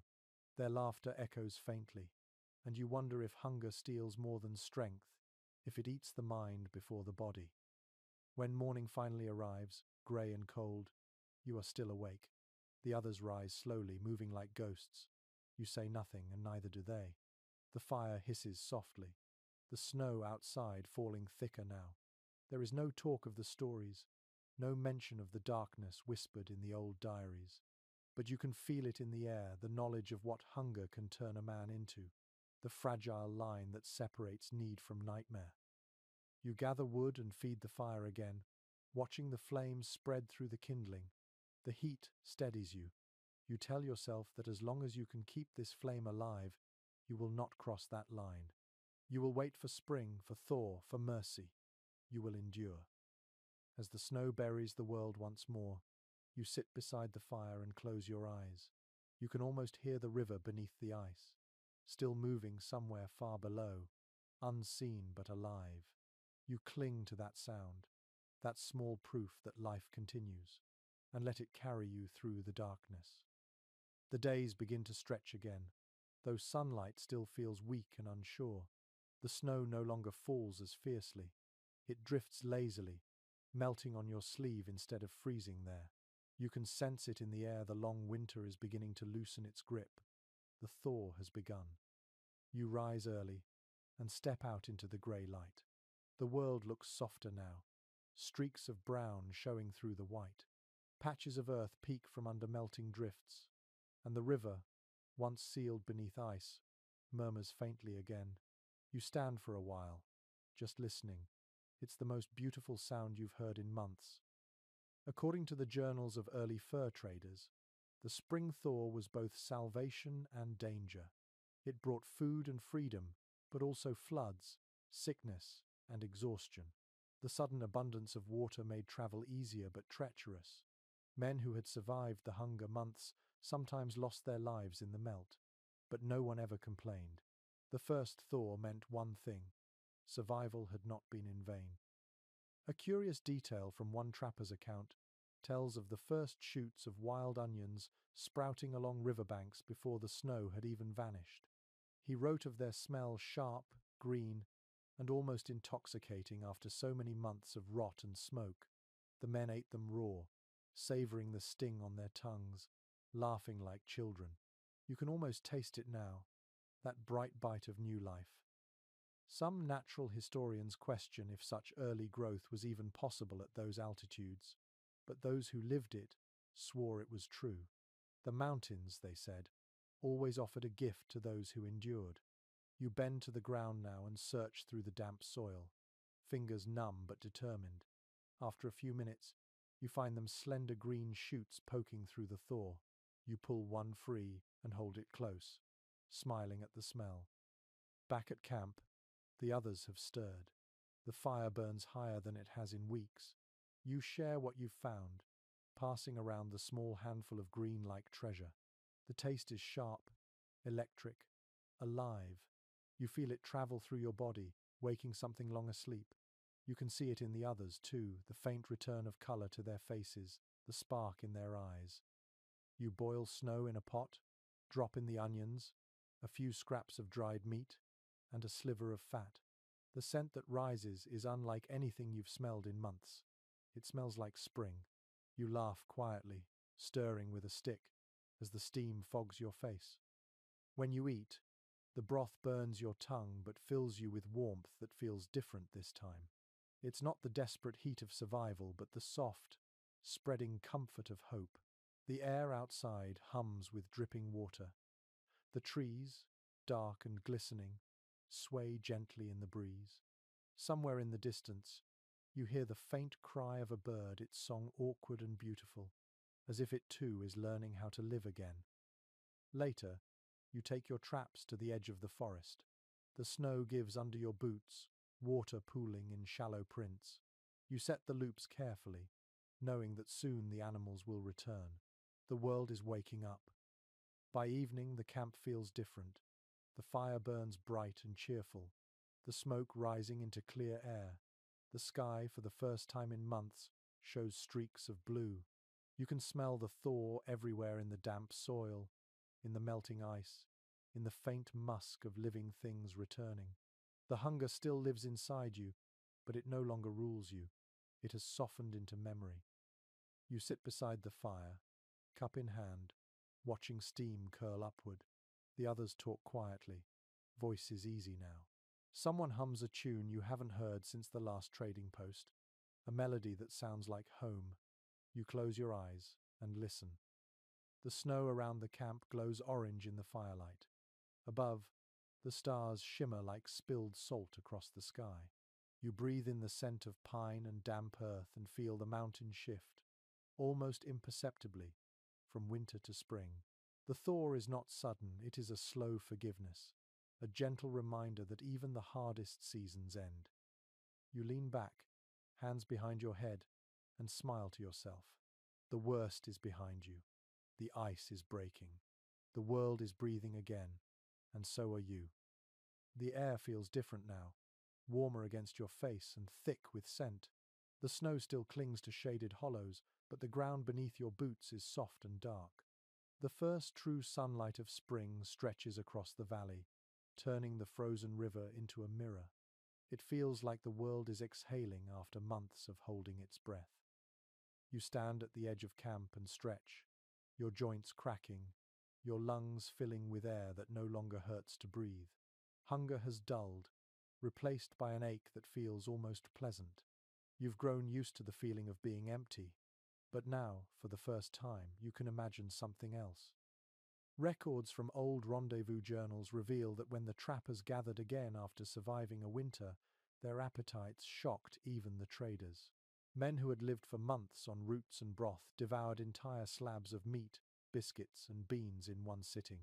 They were called iron stomachs, half in admiration, half in disbelief.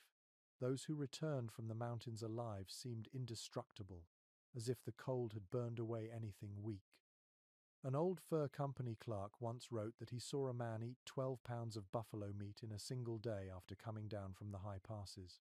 Another claimed that some trappers drank melted bear grease straight from the pot, grinning through the grease on their chins.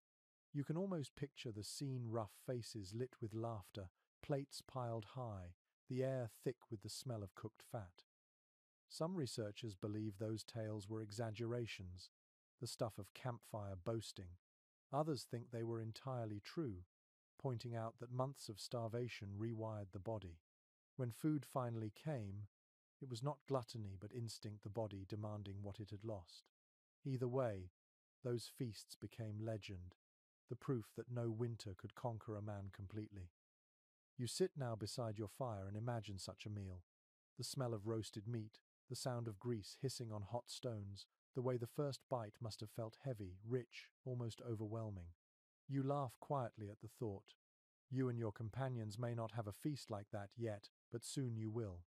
The traps will fill again. The rivers will swell with fish. The earth will give back what it took. You glance around the camp. Everyone moves differently now, slower but lighter, as if a weight has been lifted from their shoulders. One man sharpens his knife, humming under his breath. Another mends his pack, fingers steady again. You catch your reflection in a pool of melted snow, hollow cheeks, tangled beard, eyes brighter than they were a month ago. You look older, harder, but still alive. The sky glows gold as the sun sinks behind the ridge. The smell of smoke mixes with thawing earth, and for a moment you feel something close to peace.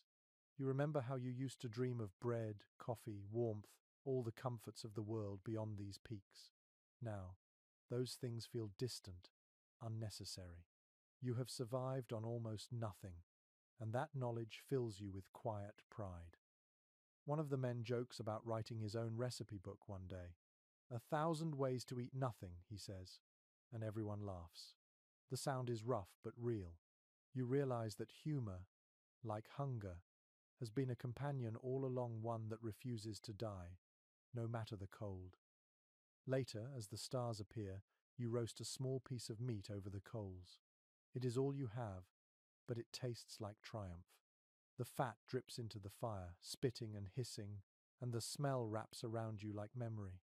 The sound reminds you of all the nights you sat here wondering if you would ever eat again. You lean back, watching the sky, your belly warm. The world around you hums with faint life again, the crack of melting ice, the rustle of wind through bare branches, the faint cry of a distant bird. Every sound feels sacred. You whisper to yourself, half a prayer, half a promise. I endured.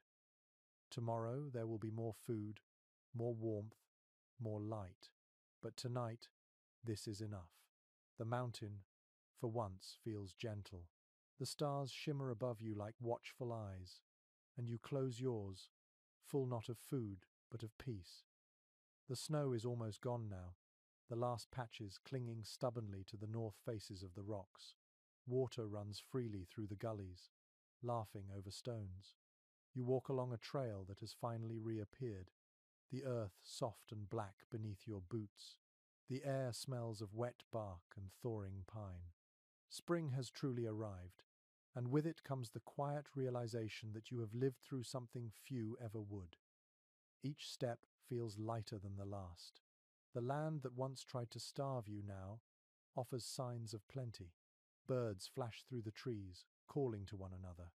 A squirrel scampers up a trunk, its fur sleek, its eyes bright. The world that was frozen and silent has awakened. You pause often just to listen to the sound of it.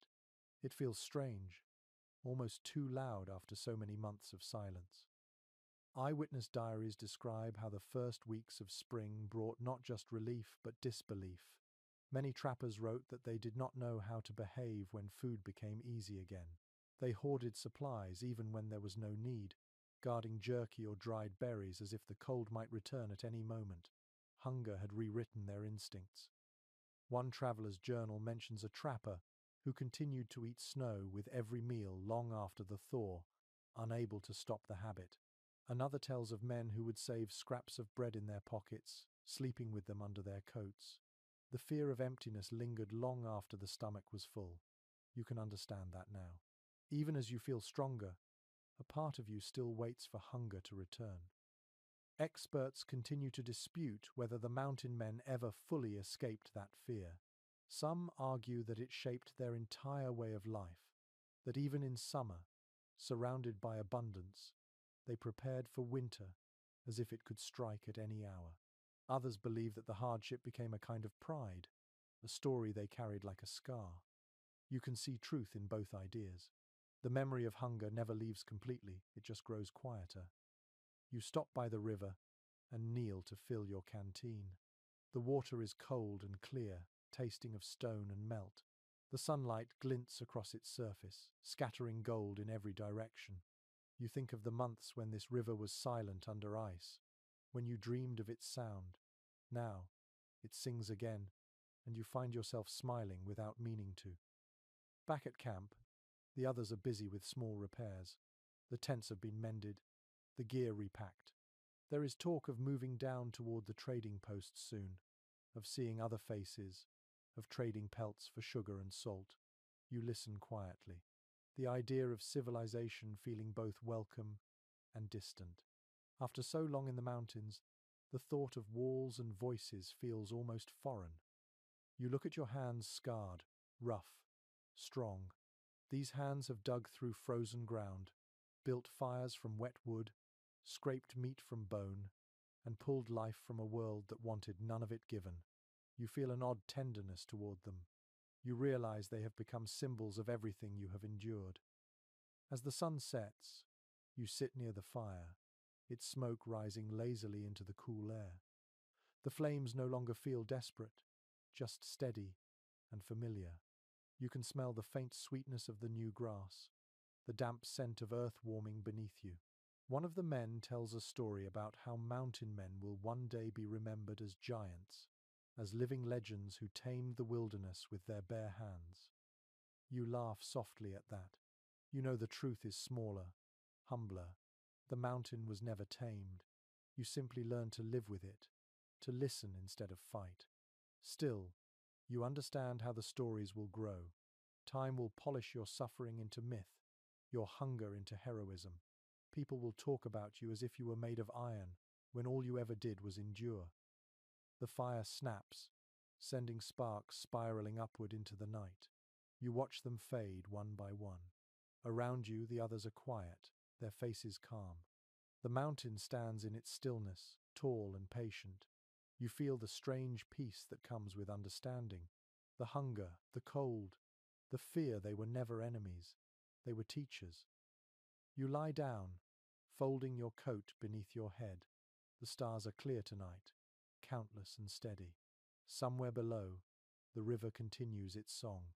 You close your eyes and breathe deeply, the scent of pine and smoke filling your chest. Tomorrow, the journey down begins. Tonight, you rest, knowing that the story of this winter will live longer than you ever will. The morning light spreads slow and golden across the valley. The fire from last night has burned down to soft grey ash, its heat faint but lingering. You wake to the sound of water running stronger now, the river unchained from its icy shell. The air carries the scent of pine and damp soil. Everything feels alive again.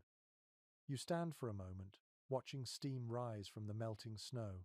The trees glitter with droplets that fall like tiny bells when the wind moves through them.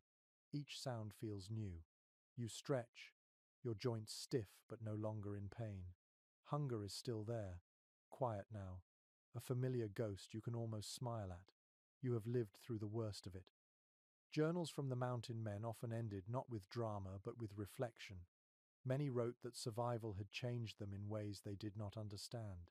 They found peace not in plenty but in simplicity, the taste of clean water, the smell of smoke, the feel of sunlight on the skin.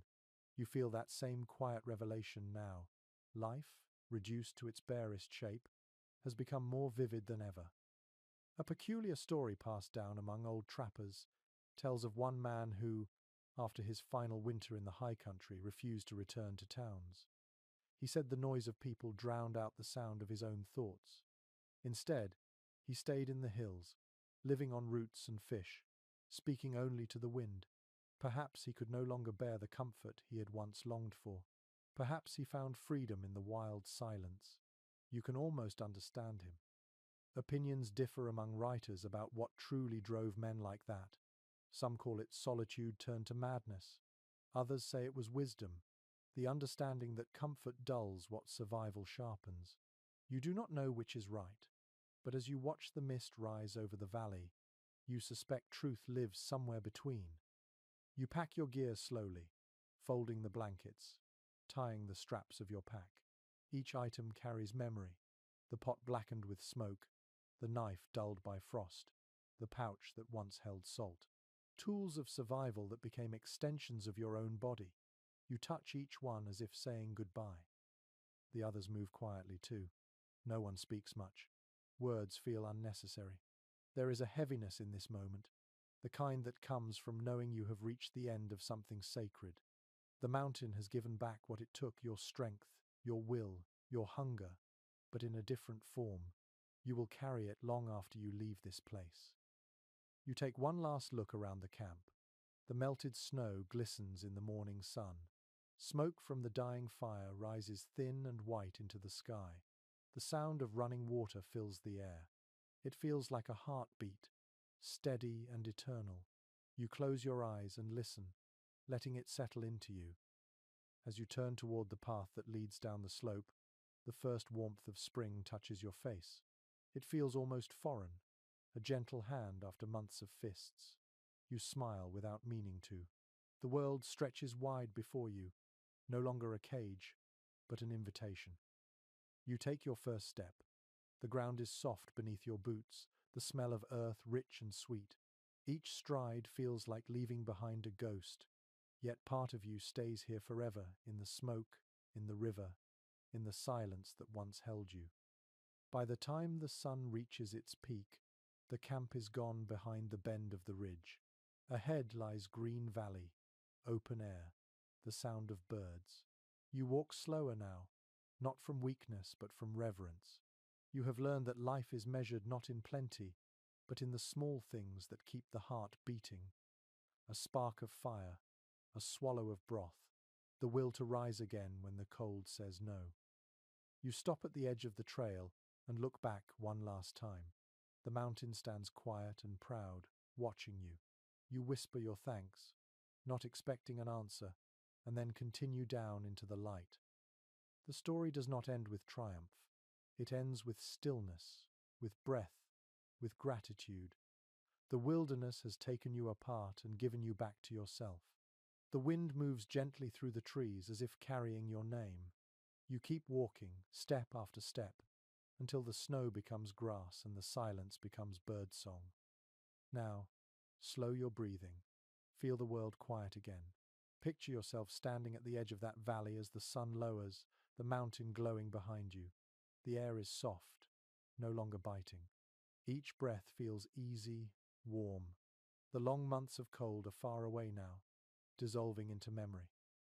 You hear the steady rush of the river below, carrying meltwater down through the valleys, feeding the forests, the grass, the life returning everywhere. That sound is constant, calm, eternal. You imagine dipping your hand into it, feeling the coolness slip across your skin. You let the water carry away the heaviness, the hunger, the fear. Only warmth remains. The fire in your camp burns low, casting the faint scent of wood and earth. You sit beside it, listening to the crackle and sigh, the rhythm that has followed you through every season. Above, the first stars begin to appear, shimmering gently in the dusk. The wind is soft now, touching your face like a kind hand. You think of everything you have seen: the frozen rivers, the quiet nights, the small victories that became salvation. You realize that survival is not loud or violent. It is slow, patient, like snow melting drop by drop. It is the strength to stay still, to wait for spring. As the night deepens, your eyelids grow heavy.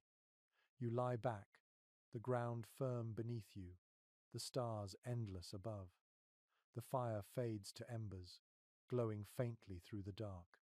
The world hums around you, peaceful, alive. You have survived the mountain, and it has accepted you. Now let the wind cool your thoughts. Let the night hold you gently, and drift into sleep. Sweet dreams.